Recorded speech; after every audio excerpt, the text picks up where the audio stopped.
Hi, everybody. Hi, Caroline. Hey, Cal. Hey, everybody. How you doing? Um, Great. I can hear the birds chirping and the sun's shining, and I definitely notice a big difference when that sun is shining. I know. I think we all basically lived outside this last several days. Just, Soaking it all in. absolutely. And it's been a good work week, and we are here together, just me and you today for our heart conversation. Yeah, a To hot conversation. But we're going to be reflecting, right? It's so important in any process to take time to reflect. Um, and we've had a great, I don't know, has it been 5 weeks doing our heart conversations or four? Five? we've had five conversations over maybe 4.5 weeks. Yeah. Yeah. So we thought this would be a great opportunity to come together and reflect on that process and reflect on the topics that came up and how it's all connected. Yes, we will definitely do that. And first, I say we will take our moments to get centered after a busy morning, and we invite all of you on Facebook to join us if you'd like to just take a moment to pause and center yourself and see what that does for you. So I welcome you all to kind of just get settled wherever you're sitting. If you want to lay down, feel free. Allowing your feet to just rest on the ground. Notice the connection with the earth and allowing the eyes to close gently. Or you can look downward towards the floor if you'd rather not close your eyes. And beginning always with a nice breath in, starting to bring your awareness to that breath.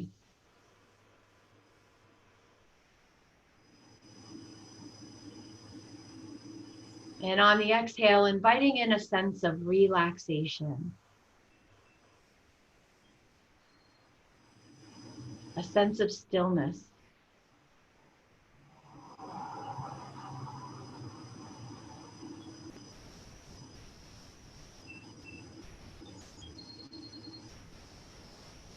And noticing where you're feeling the breath move throughout the body.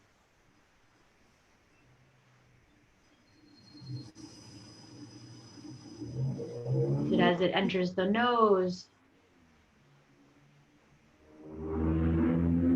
or moves through the chest, expands the lungs?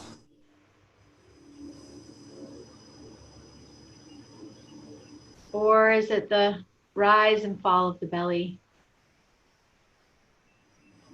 Or maybe you're following the breath through the whole entire journey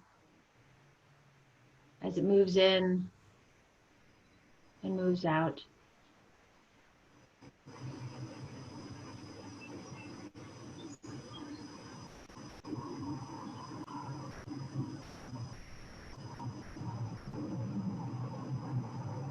Whatever it is for you, just allowing the breath to serve as a momentary pause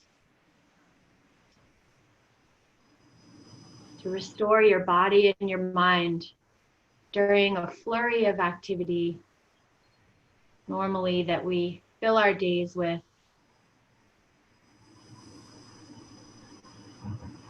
Trusting and knowing that that pause is what can allow you to be clear, centered, and grounded and peaceful in the midst of all that activity.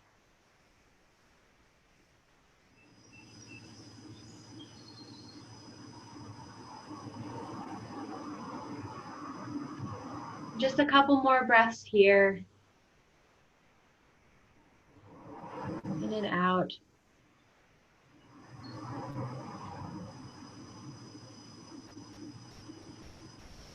And on your next exhale, bringing your awareness back to your body, the chair beneath you, the floor beneath your feet. And when you're ready, opening your eyes.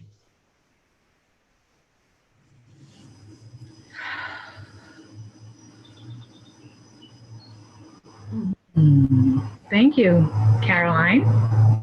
My pleasure, always. You know, one of the things that, you know, working from home and, you know, doing for myself, doing virtual telehealth and Zoom meetings and our heart conversations, I've had to create an office in my sunroom, right? So, of course, it's a beautiful space and I love it in here because it's given me the opportunity to actually like clean it up and clear out with some clutter and stuff.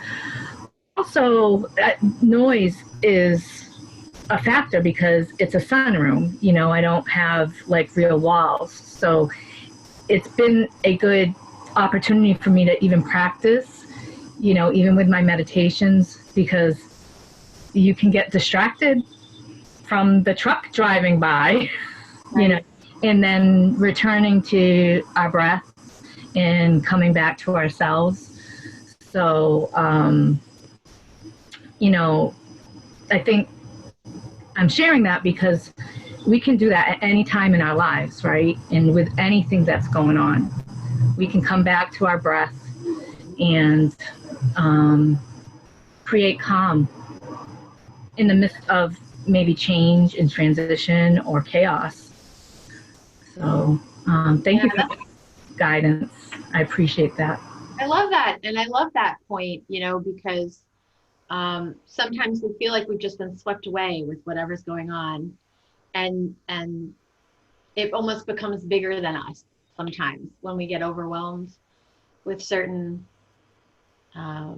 you know, things that are popping up in our lives, or conflicts, or just an overall sense of anxiety. I know for me, that sense of overwhelm can just make you feel like you're just tumbling forward. And you're right. At any given moment, you can make the choice to just pause. And all it takes is a few breaths to start to create some space from that sort of constant movement. And that's how it starts, right? Yeah. That's how it starts, in creating space and choosing how you want to experience your day. Yeah. Beautifully said, Caroline. Beautifully said. So, you know, like one of the things we've definitely learned over the last 5 weeks or so is that these conversations just zip by, right? Before you know it, we're like, oh, 20 minutes, we're done. Yeah, I think we're going to work with something. Yeah. You know, and it's been a really cool experience because originally our intention and what kind of caused us to create Heart Conversations was an offering to our community and people to have a place where, you know, we can talk about different ways to take care of ourselves, what well-being means, different aspects of well-being, and how that incorporates into our life in terms of balance and life balance. So we hope that you got, and whoever was watching got as much out of it as we have, because we always realize that it's a reciprocal process, right? That whatever we're doing and offering, we are also receiving. And that's the beautiful thing about, I think, humanity overall. But so yeah, we talked to how many different people? 5? We talked to 5 different people. And we, for those of you who maybe didn't see all of it, we took, each week we had a different area of focus that related to life balance, right? So we started with the mental component, and then we talked about the emotional side of well-being, and then we talked about physically staying healthy and well, and then the spiritual well-being. And what was so amazing, and what Kelley and I think, have started to take from all these conversations. Oh, and then we talked to Charlotte that last weekend to kind of talk about well-being through the eyes of an 11-year-old, which was just an amazing, inspiring conversation. And she kind of helped us wrap it all together. She sure did. She didn't even know, but she really did. And I think, she's embodying a lot of the things that we pulled from those conversations already, just sort of naturally because of who she is.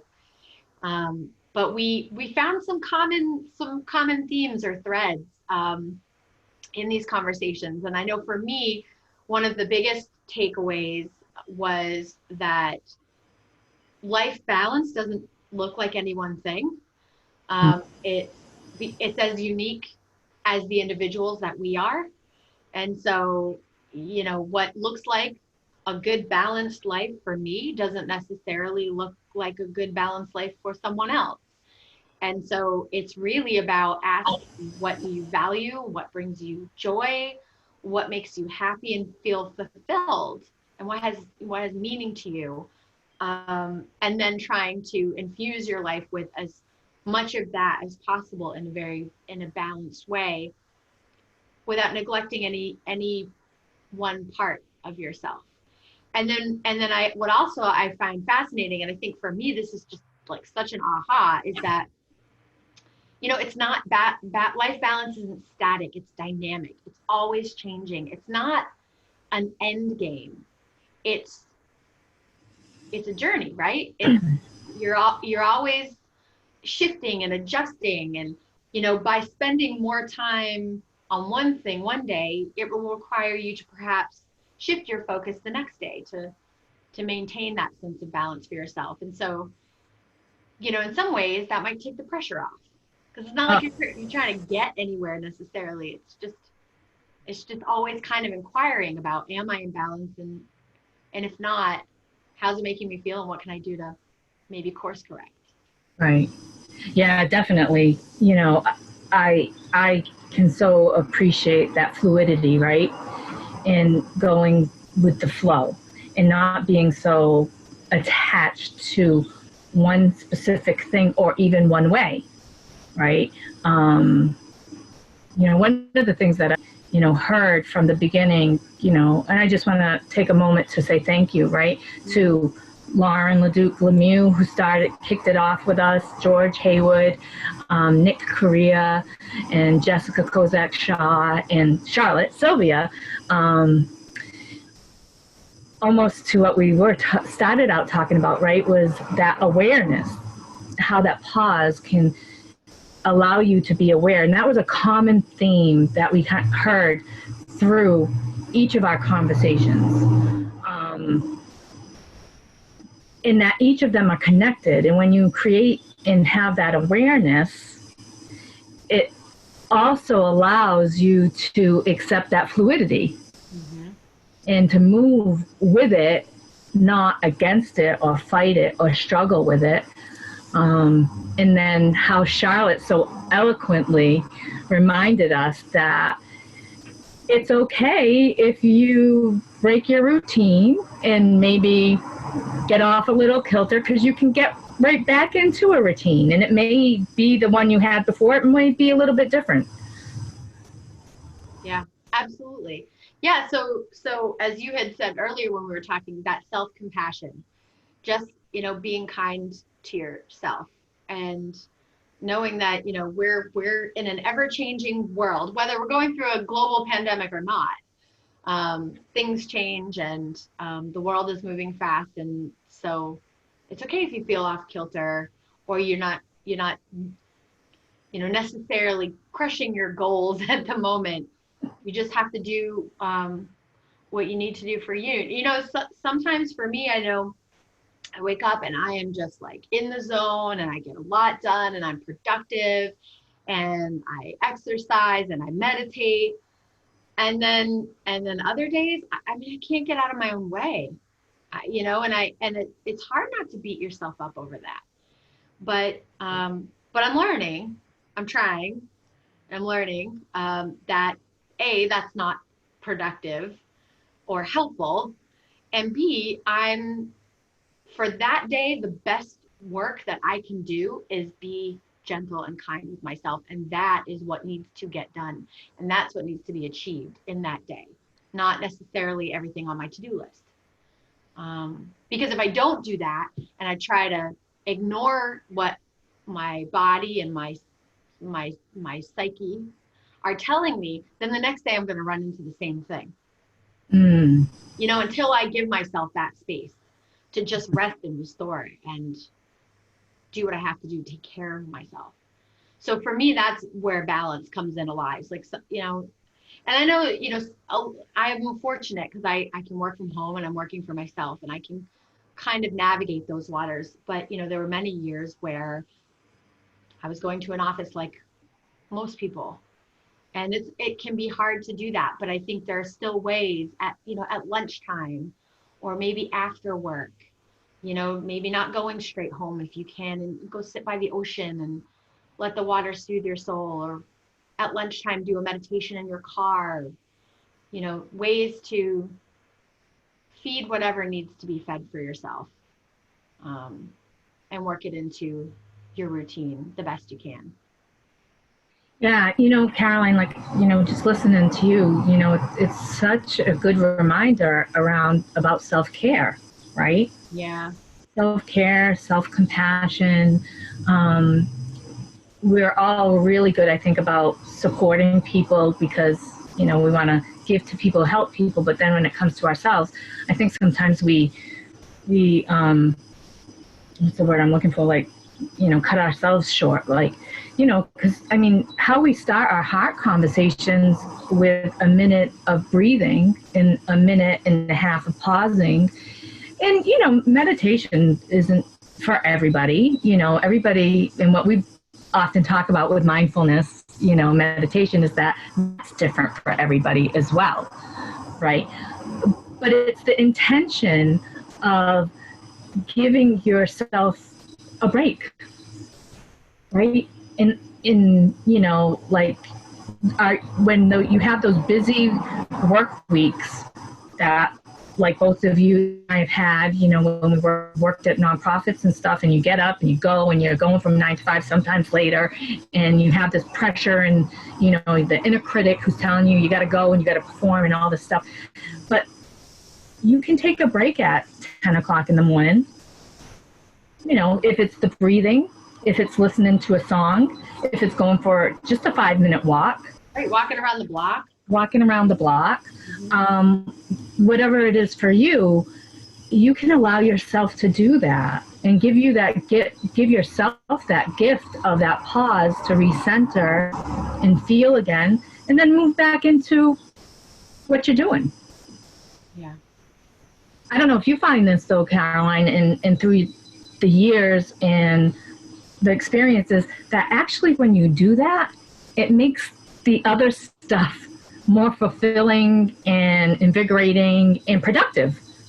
Yeah, 100%. I mean, when I used to run a nonprofit, I was in this space where it was like work hard, you know, just go, go, go. And that was how I thought that I needed to be in order to achieve the things that I wanted to. And so it would be working through lunch and, you know, just at my desk all day. And it was this mindset that I had. And slowly I started to realize that I was going a little nuts, and I had to take some breaks. So I would start to walk around the block. I would do or I'd go get like a coffee or something, you know, just as an excuse to get outside and get some fresh air. And I would find when I came back, I could focus a lot better on the stuff I was trying to get done than if I had just sat there until 5 o'clock and tried to plow through all my work. Because when I was doing that, my mind was all over the place. I couldn't focus. I wasn't thinking creatively or, you know, working effectively. And I was also trying to multitask, which, as we know, isn't a real thing. You're just basically trying to do many tasks all at once, but you never really get any of them done. So I kind of wore it as a badge of honor for a while. You know, like I when I look back, I think, look how hard I'm working. I'd say it would feel like I accomplished something because I worked so hard. Really, I was just chasing my tail, running in circles. Yeah. And not getting any more done than if I had taken a break every hour and a half. Mm-hmm. You know, so you're right. Yeah, it actually makes you more productive, more able to look at your tasks and and your challenges a little bit more clearly when you step away for a minute and take a breath and change your scenery and move your body. Definitely. So, there we are, it's already 20 past. I know, I just look up like, oh, there we are. So, but therein lies the connection, right? About our mental, emotional, physical, and spiritual well-being and how they are connected, and they play off one of the other all the time, and they're, sort of interchanging, and helping us, have some balance in our lives. And I know we have to wrap up, but I do want to just say, like, I feel that it's one of the things that is really occurring to me is that life balance isn't some big elusive thing. It's not a lofty goal that we're trying to achieve and we never really get it. Life balance is in the little teeny choices that you make every day. That's where it lives, right? Right. Yeah, definitely. In the process, right? In the moments. And how to be compassionate with yourself and allow yourself the space to have awareness to be able to make the choices that you need. Right. That you don't need to let life happen to you. You can create your life and your experience. Exactly. Yeah. So, well, I mean, we'll probably go offline and talk about this for another hour, but but yeah, so I think this is great. And I, just want to say to those folks that have tuned in is that, Kelley and I came up with this idea of doing sort of a 4 or 5 session package of conversations centered around this idea of life balance and how we can look at that in a lot of different ways, which is what we did. But we found that we've gotten a lot of great feedback from people about the conversations, and we have so enjoyed offering them and having wonderful conversations with all of these amazing people that we would like to continue to offer heart conversations for an indefinite amount of time, and we have a lot more we think that we can unearth and talk about. And so that's what we would like to do, is just continue to talk about them. And if anybody has any ideas of topics that you would like to hear about or talk about, then please let us know, leave a comment on our Facebook page, and we'd be happy to try to do that. Yeah, so stay tuned. Because we do have another person that we're going to be speaking to. Is it next week already, Caroline? 14th, yes. The 14th. We're going to be speaking with Vamsi Conneru, who is a professor at University of Connecticut, who was also a workshop facilitator at our exploration of mindfulness. And we're going to be talking about trauma. Trauma as it relates to what people are experiencing now in the pandemic, but even just overall. Yeah, he's wonderful. I would encourage everybody to tune in if you can and watch it afterwards. He's great. Definitely. Well, thanks everyone, and thank you. Chatting today. So lovely. Yeah, we so appreciate all of you that join in with us, who go back to watch the videos, and we just hope that you get there's something that you're getting from these, even if it's just a break from life and a break from your day. And we just appreciate you all so much and love being here with you. We're sending lots of love. We'll see you next week. Yeah, from our hearts to yours. We'll see you next week. Bye-bye. Bye.